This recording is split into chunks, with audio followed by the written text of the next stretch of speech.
They say the most dangerous poisons do not burn the tongue, nor blacken the veins. The most dangerous poisons are soft. They glide in silence. They hide inside sweetness. And in Virginia, 1845, there was a girl, not even given the dignity of a name, who learned to distill silence into scent. Her mistress called it perfume. History remembers it as vengeance. But the truth was older, darker, something that no man of science, no priest with his psalms could explain away. Ebele was her true name, though in the Ashthorne estate she was only the girl. She was born into chains, her childhood carved by iron, her mother's face lost to distance and auction blocks. And yet, within her silence lived memory, not her own, but ancestral. An unbroken line of whispers carried in blood and bone, whispers the mistress could not silence with whips, nor strip with linen. Her mistress, Catherine Whitmore, pale as milk and sharp as glass, ruled with the cruelty of refinement. She demanded scents, lavender for the bedchamber, citrus for the parlor, rose water for her skin. To Catherine, perfume was not luxury, it was power. It was the sweet veneer draped over rotting cruelty, a mask she wore to hide the stench of fear that lived inside her marrow. But Ebele knew what Catherine never considered, that every fragrance carries more than beauty. It carries memory, and memory carries spirits. Each night, in the damp stone of the cellar, by the stub of a candle, Ebele worked with leaves, roots, and petals as if they were letters in a forbidden language. She crushed and blended, not just to please, but to summon. Lavender for calming, fig leaf for binding, peony for softening rage. She named each bottle not in English, not in the mistress's tongue, but in Yoruba, the tongue of her mother, the tongue of the dead, the tongue that still remembered freedom. And in that naming, she awakened something the Ashthorne house was never meant to hold. What if I told you a perfume could haunt you, that the air itself could be bent into a weapon, that to breathe, simply breathe, could invite something into your bones you could never cast out? Because in 1845, Catherine Whitmore inhaled, and that was the beginning of her unmaking. The Ashthorne estate was a house of whispers, its sycamores bowing like witnesses too afraid to speak. Within its walls, time did not move. It festered. And Catherine Whitmore, wrapped in lace and cruelty, believed she was mistress of it all. Yet power, when built on silence, is fragile. All it takes is a breath. Catherine's mornings began with ritual. She would sit before her mirror, pale fingers outstretched, as Ebele approached carrying a vial no larger than a sparrow's heart. Catherine dabbed the scent upon her wrists, her throat, her pulse. She called it refinement, grace, devotion. But in truth, it was dependency. Without fragrance, she trembled. With it, she found herself whole again. Or so she thought. What she did not understand was that Ebele was not merely mixing oils. She was listening to the spirits hidden in roots and flowers, listening to the house itself, whose walls had grown tired of swallowing screams. She was not making perfumes. She was opening doors, and Catherine walked willingly through them. At first, the changes were subtle. A faint bitterness on her tongue, dreams that left her gasping at dawn. She claimed she heard footsteps pacing behind her, though the halls were empty. She complained of shadows shifting, even when the lamps burned steady. The other servants avoided her gaze, whispering that the mistress's nerves had worsened.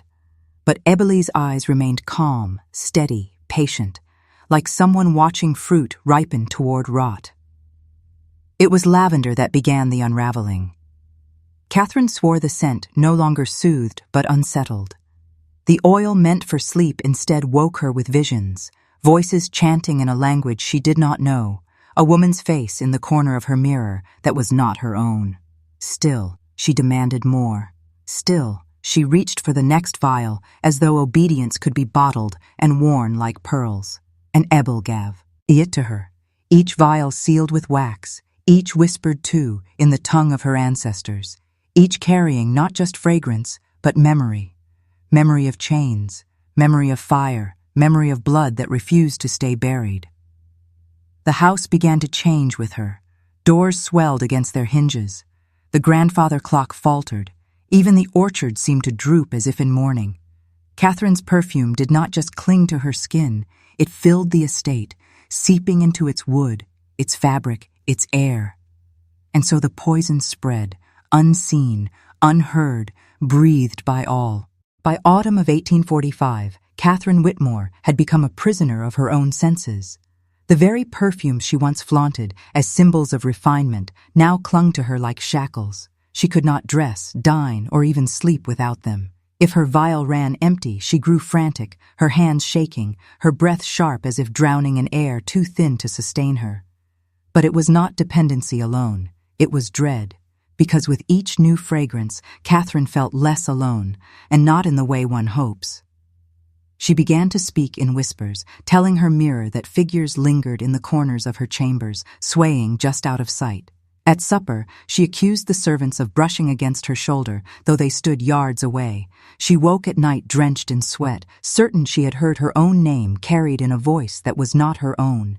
And though she ordered Ebele beaten for her insolence, for her silence, she always summoned her again by morning, because no one else knew how to make the perfumes, no one else could soothe the terror, no one else could feed her craving.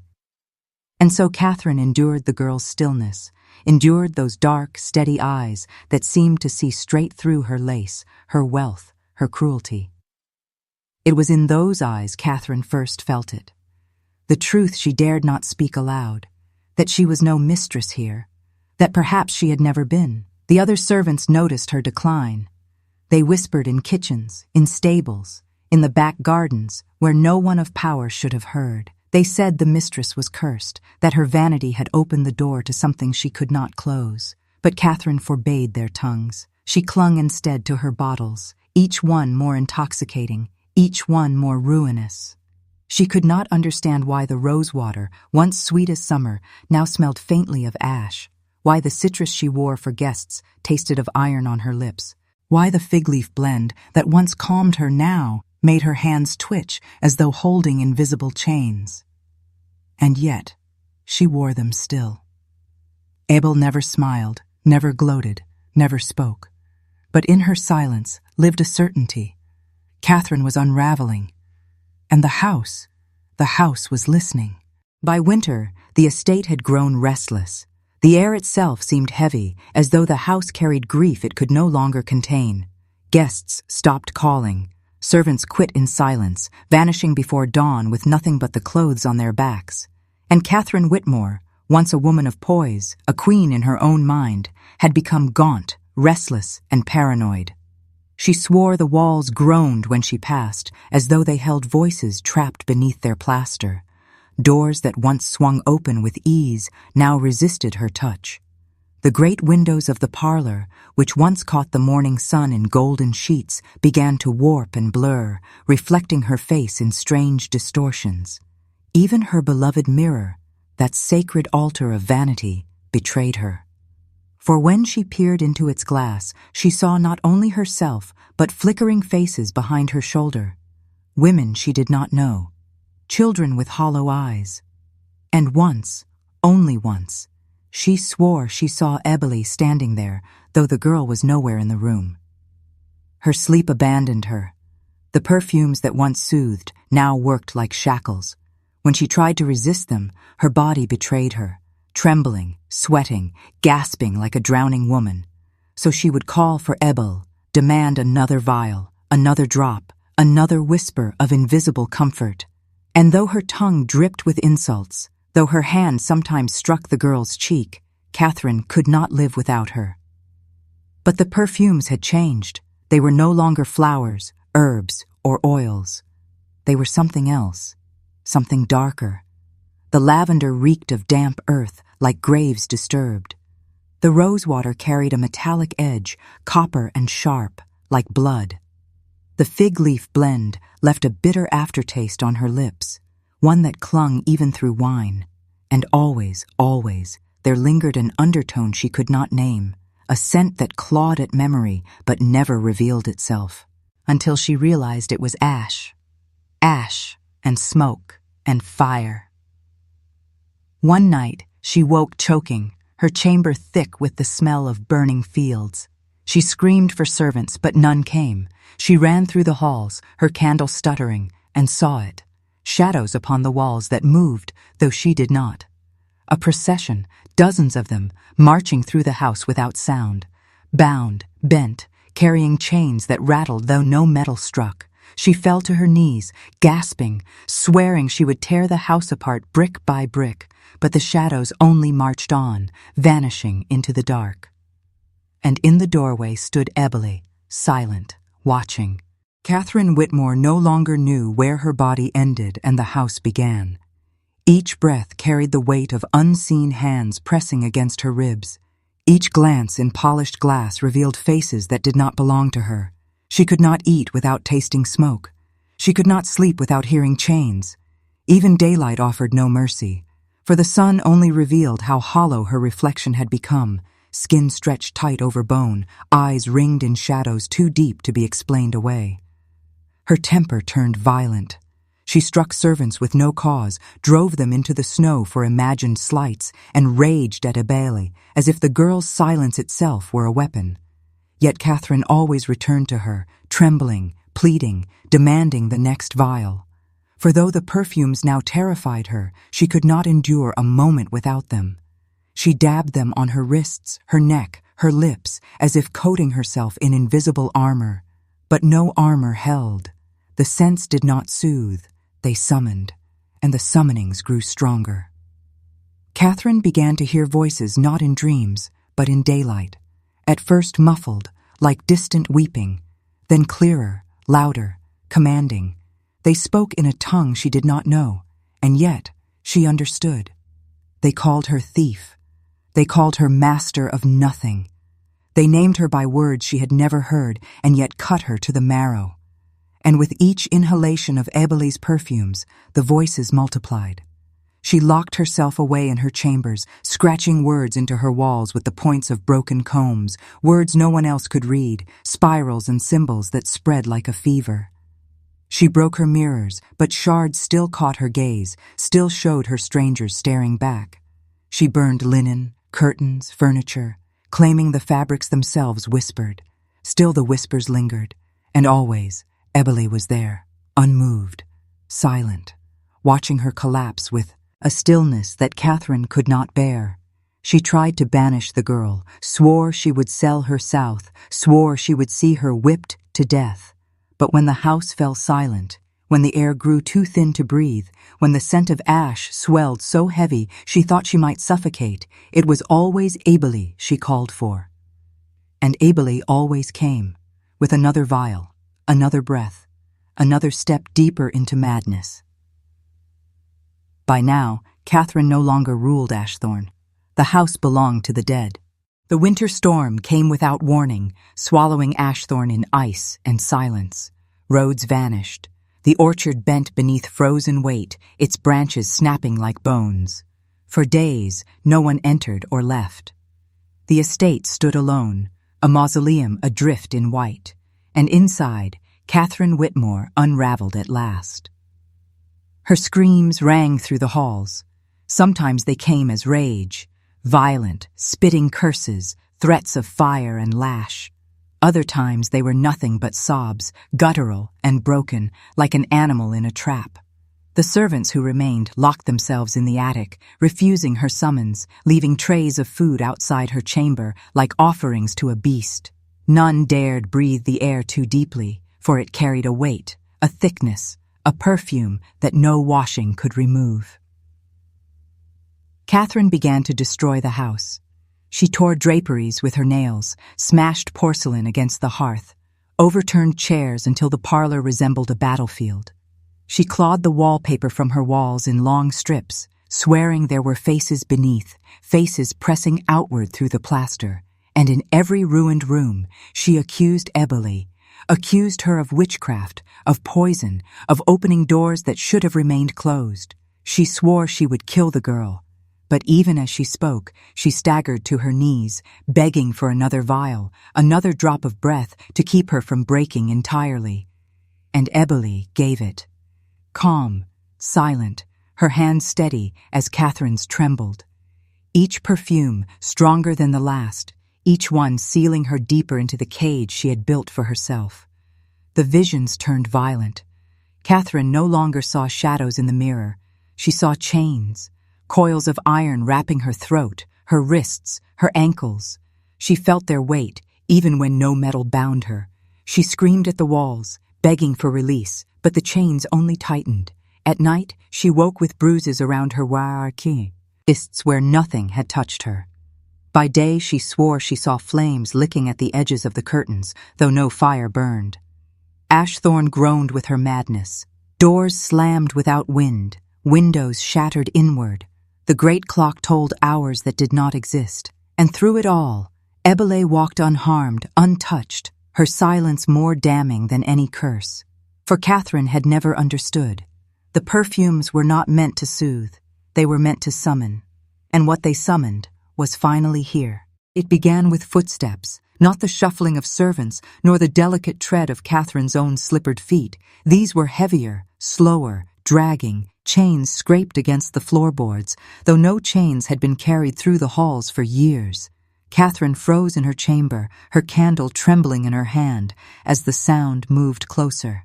Step, drag, step, drag, until it stopped just outside her door.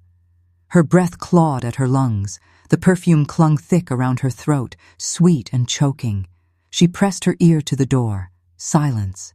And then, softly, a voice, not English, not French, but a language she did not know. Yet she understood. We are here. The door burst wide, though no hand touched it, and Catherine fell backward, candles scattering wax across the rug. Figures filled the threshold, more than her eyes could number, their forms shifting between shadow and flesh. Women with faces lined in grief, children with hollow stares, men with chains still fused into their wrists. Their eyes glowed with memory, with pain too vast for words. Catherine screamed until her voice tore, scrambling toward her mirror, as though its glass might protect her. But the reflection betrayed her. It showed not her own face, but theirs, hundreds of them, pressing forward, layer upon layer, until the silvered surface cracked beneath their weight. Splinters of glass rained down, cutting her skin, and in every shard she saw them again, closer, reaching. She begged, pleaded, crawled on her knees to Ebele, who stood in the doorway, calm as a figure carved in stone. "Please," Catherine rasped, her hands bloodied, her breath reeking of the perfumes that had betrayed her. "Please, make it stop." But Ebele only tilted her head, her silence louder than any curse. For Catherine still did not understand. These were not Ebele's ghosts. They were Catherine's, spirits of the enslaved Burr, eyed nameless beneath her orchards, beneath her fields, beneath her house itself. Spirits Catherine's family had chained, beaten, sold, and silenced. Perfume had not created them. It had only given them voice. And now the house was theirs again. The shadows closed in, chains rattling, voices rising in a chant that shook the beams of Ashthorn. Catherine's body convulsed, her perfume bottles shattering around her like glass bones, their scents flooding the chamber in a storm of smoke and sweetness. Ebele did not move. She only watched, her eyes reflecting the fire Catherine could not see, yet already felt consuming her. When morning came, the storm outside had broken, but Ashthorn lay in ruins of silence. The servants crept from the attic, their faces pale, their ears still ringing with the echoes of chains. They found the great chamber splintered, mirrors shattered into dust, perfume bottles burst across the floor in slick rivers of scent, and at the center, they found Catherine Whitmore. Her body was not burned, nor torn, nor marked by any hand they could name. Yet she was ruined all the same.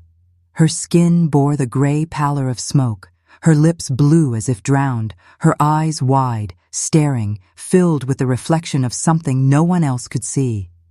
Around her wrists were bruises, perfect circles, as if gripped by shackles that did not exist.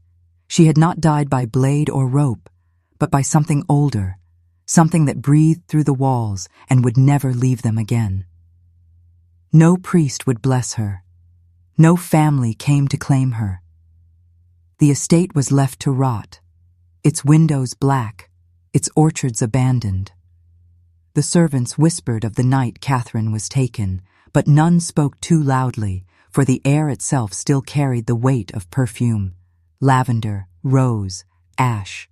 The house never lost the scent. And Ebele? She did not flee. She did not weep.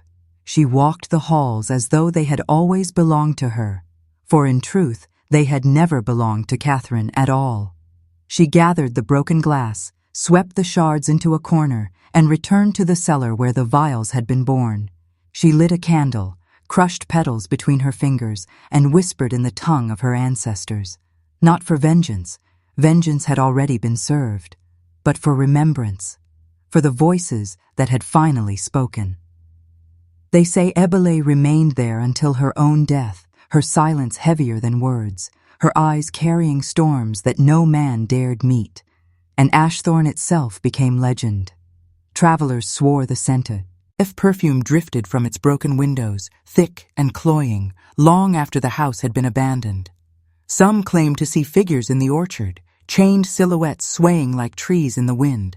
Others said that if you stood before its ruined doors and breathed too deeply, you would feel it, the chains tightening, the whispers rising, the ghosts pressing close against your skin. And all because one woman thought she could own beauty, thought she could bottle silence, thought she could wear memory like jewelry. But memory, like perfume, does not fade. It lingers, it haunts, it waits, and once breathed, it never leaves you.